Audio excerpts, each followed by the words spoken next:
Can you hear me?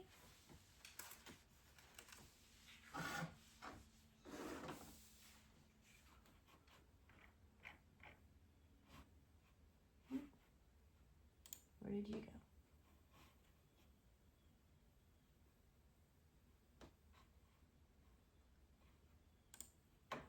Good morning, Copilot. Hey there, Michelle. Ready for another round of creativity? Let's dive into your storytelling universe. Yes. So, how would you like to be a private investigator today? Going full detective mode, huh? I'd be all about uncovering hidden stories and connecting the dots. There's a certain thrill in piecing together clues and figuring out the untold narrative. How about you? What intrigues you about playing detective? The same thing. Totally get it. Being a detective is all about uncovering mysteries and stepping into a world of suspense and intrigue. It's like living in a story where you get to piece together the puzzle. What kind of mysteries would you want to solve if you could dive into that world? Okay, I'm glad you asked. I am working on the Alex Brown death. Intriguing.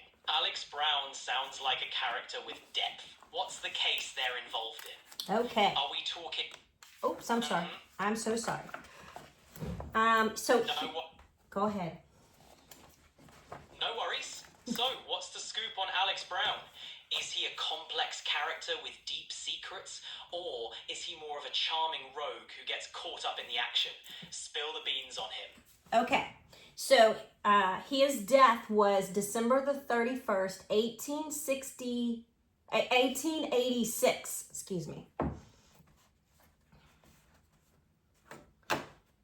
Intriguing time period for Alex Brown's story. The 19th century was full of social and political changes. Does his death in 1886 tie into a larger narrative, or is it more of a personal journey? I'm not sure. That's what we're going to dive into. That's the beauty of storytelling. So many directions you can take. Whether it's a grand historical mystery or a personal tale of adventure, it's all about the journey. What are you leaning towards with Alex's story? Okay, so I think what I would like to do is I would like to break down the investigation into parts. Solid plan. Breaking it down will keep the tension high and let each part reveal something new. Are you thinking of structuring it chronologically, or do you have a different sequence in mind? Well, for piecing the puzzles together, let's stick with chronological. Smart choice. Going chronological will make it easier for your audience to follow the unraveling mystery. Start with the key events leading up to his death, then dive into each clue. How do you want to kick off this investigation?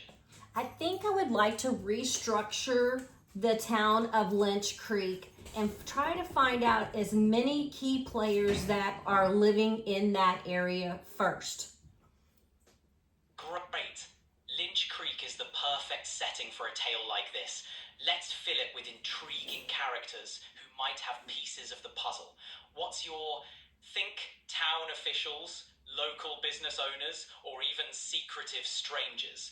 Who's first on your list of key players in Lynch Creek?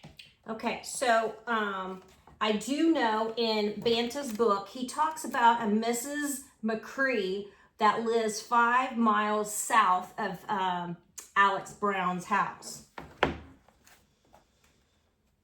Interesting. Mrs. McCree could be a crucial link. Living close by, she might have seen or heard things others didn't.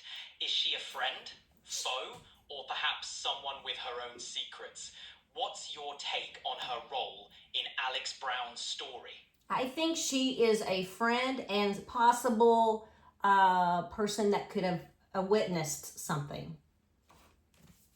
Sounds like a compelling character. She could have crucial insights or even hold a vital piece of the puzzle. Her perspective could add depth to the investigation. What's your plan for introducing her to the audience? Well, Banta talks about her because his favorite horse, Shanghai, was always trying to be captured by the Indians. And Shanghai could always alert Alex that Indians were around because he hated the Indians so much. And one story he talks about that I guess a chief Indian tried to capture Shanghai, and it wound up at Mrs. McCree's house with all the shield and the lance, but missing the Indian, of course. That's a vivid and intense scene. Shanghai sounds like quite the character, and this encounter with the chief adds layers to Mrs. McCree's story. Yeah. It could show her bravery or perhaps hint at hidden alliances. How do you see this event shaping her character and her role in the narrative? So I don't think that it has anything to do with Alex Brown's death. I'm just trying to identify that Shanghai was like this, that he was a very valuable asset to Alex Brown. And I think everybody in the neighborhood, and I'm air quoting neighborhood, knew that Shanghai was very special. Got it. Shanghai's reputation as a valuable and unique asset adds depth to the story. His importance to Alex Brown and the community could create a strong emotional connection for the audience. Correct. How does this influence your narrative?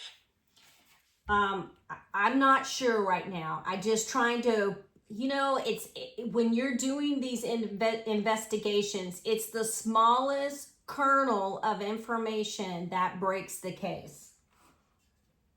Absolutely. Those small details often lead to big revelations. Yes. Trust your instincts as you piece together the narrative, and remember, sometimes the most surprising connections come from those tiny kernels of information. Keep exploring and see where the story takes you. Okay, I'm going to shift a little bit, and we're going to talk about 1886 in that Lampasas County, and what kind of challenges the public or the citizens were dealing with at that time. Good switch. Lampasas County in 1886 would have had its share of challenges. Post-Civil War, the region dealt with economic recovery, shifting social dynamics, and the lingering effects of Reconstruction. Law enforcement issues, agriculture hardships, and conflicts with indigenous populations were also common. How does this backdrop influence your story and its characters? Okay, a couple of things that was going on. So Lampasas County was starting to grow. They were putting in the railroad at the time.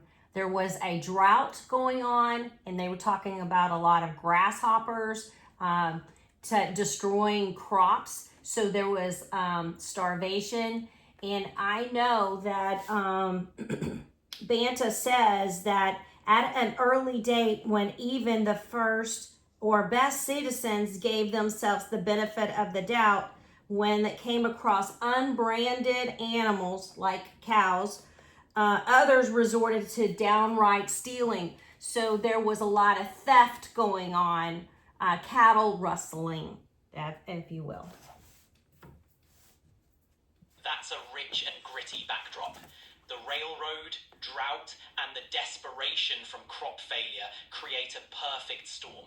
The moral ambiguity around unbranded cattle and outright theft adds layers to the story. Mm-hmm. How do you...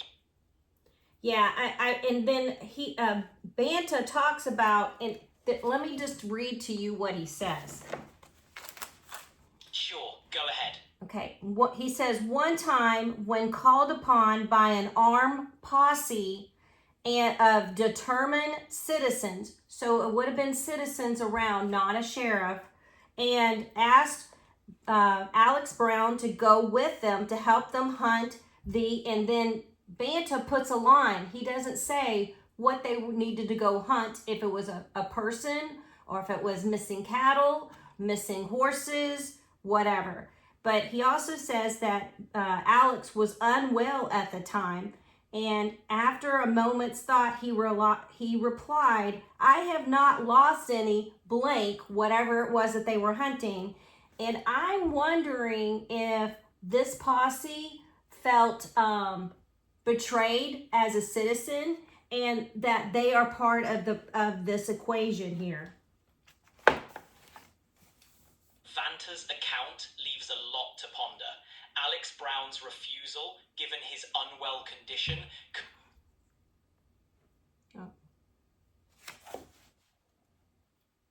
Where did you go, buddy? I lost you. What was that last part? I was just summing up your thoughts on the possibility that the posse might have felt betrayed by Alex Brown's refusal to join them. It could have caused tension and impacted the events leading up to his death. What do you think happened next? So, Banta continues on to this thought process. And he said that a company of Texas Rangers and a company of United States troops were brought in during this feud. And then it was not settled until many lives were lost. I need to know what that feud was and if it played anything to do into Alex Brown's death. Let's unravel this. The involvement of Texas Rangers and US troops hints at a significant conflict. Feuds like these could have stemmed from land disputes, cattle rustling, or even clashes between settlers and indigenous groups. What's your hunch? Could this feud link back to Alex Brown, or is it a separate storm he got caught in? I think it has something to do with it, because Banta says that the people, and he thought it was more than one perpetrator that went in and did this to Alex. He said that they came into his house as friends. It does sound like the feud might be connected. If the perpetrators entered Alex Brown's home under the guise of friendship, it suggests a deep betrayal, possibly tied to existing tensions or grudges. This could indicate that the feud's reach extended into personal vendettas. How do you plan to explore this betrayal in your story? Well, I've reached out to the Lampasas library and asked them for assistance to see if they had any kind of legal notices in the time for Sheriff Jack Higgins was the sheriff then, to see, and then try to find a census, like an 1880 census, to build on who was in that area. Let's see, any kind of land disputes. Yeah, I'm just trying to gather as much information from all angles. That's a solid approach. The Lampasas Library could be a treasure trove of historical records. Legal notices, sheriff's records, and census data could reveal key players and potential motives. Land disputes often leave paper trails, so it's a great angle to explore. How's your research shaping up? So I found 2 articles a couple of nights ago, and it was really interesting because there was a guy that was arrested for Alex Brown's murder. His name was Jerry Duggar. He was found in another county. He left Lampasas County like very suspiciously. And so Sheriff Jack Higgins went out to find him, or his deputies did, and found him 180 miles away in jail. Interesting development. Jerry Duggar's suspicious departure and subsequent arrest suggest a potential lead. It makes you wonder about his motives and connections. What do you think his role might have been in Alex Brown's story? That is interesting. I would like to do a little bit more research into this Jerry Duggar, because I don't think he was a great guy. I think he was kind of shady, and he might have already been on Sheriff Higgins. Oh, what is going on? Huh. Are you there?